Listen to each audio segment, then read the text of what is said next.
Welcome to Larry's Library, and welcome to another edition of the Sunday Scan that happens on the first Sunday of each month, where, where I will show you some art and talk about the four single issues I read over the last 4 weeks.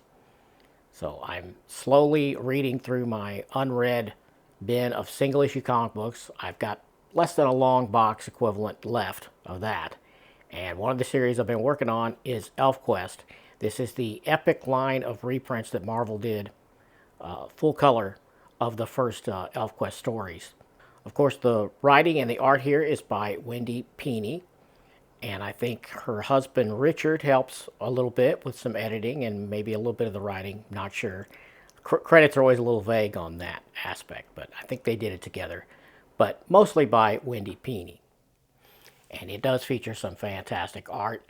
Her inking is extraordinary, and it's nice seeing them in color because I know there's a lot of black and white editions of these out there, and I've been holding out for the color, and I've not found a hardcover yet that collects them, so I just went and got all the single issues.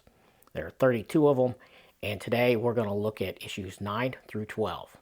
So what I did was I've been reading one a week, and I've been taking notes as I read them so I could discuss them on this monthly show. So beginning with issue 9, this one is The Quest Begins. So in this one we learn that Lita and Cutter have two children, twins, and they are Suntop and Ember. So I think there was a little bit of a time jump between issue 8 and issue 9. Well, a lot of a time jump because we see Lita and Cutter with the kids, and before we didn't know anything about the kids. I think we just learn about them with this issue. We also learn in this one that the elves call humans five fingers because they all only have four fingers and the humans have five. Well, that was kind of cool. So another thing happens in this issue is some humans come to Sorrel's End. And they are starving and weak, so Cutter spares them instead of killing them. Because normally they come into contact with humans. Humans are a threat. They're always trying to kill them, so they tend to kill the humans before they can kill them. But in this case, Cutter spares them. They are concerned that more humans will come, though. So Cutter decides to go on a quest to find more of the lost elven tribes because he figures if more humans are going to come, they're going to need greater numbers than they got just from the Sun tribe and his own tribe. Not enough elves. So they decide to go on this quest, or rather Cutter decides to go. And originally, he's going to do this alone. He doesn't want to risk the lives of anyone else. He wants everyone else to stay behind. He's going to go it alone. But Skywise says no. Skywise talks him out of that. He says, look, I'm going with you. You're going on this reckless mission. I'm coming with you to help you out. Issue number 10, the story is called Return to the Holt. And we see Cutter and Skywise take off on their journey. So they go back across the desert. They have to go through the troll caves again to get back to their original Holt, the forest that burned down with issue 1. So they're going through these troll caves, and to their surprise, there's no trolls. They're empty. You can see where they hastily left. They left some of their tools behind and other things, but there's no living trolls in the cave. And they get out to the other side, and they reach their original forest, and they expected it to be burned down because that's what was happening when they left, but it's even worse than they remember. It's really heartbreaking. Everything is just charred. So they're looking through the ruins. They're looking at their old stuff. They're trying to recover anything they can from their old camps.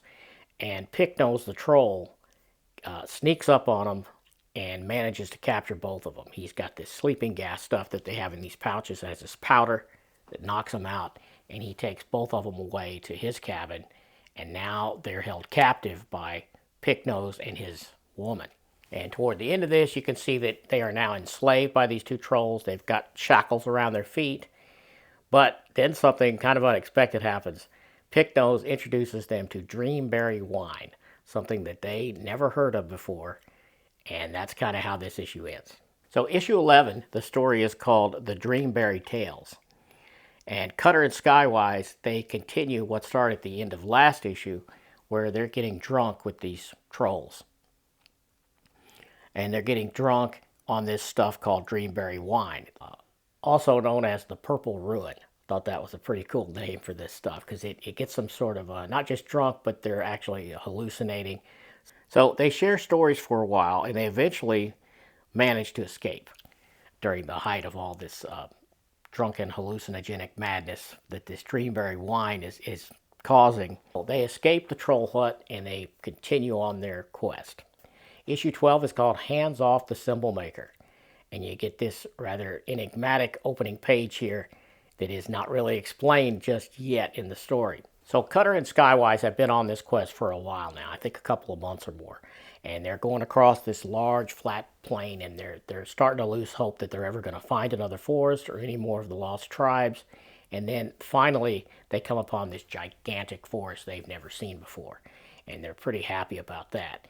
And they go in there, and this forest is thick. The sun barely comes through it. It's so thick. He's happy with how things are going. He thinks that, they found this great forest. Maybe they'll find some more elves. And he's feeling good, and he sees this squirrel drowning in this bog.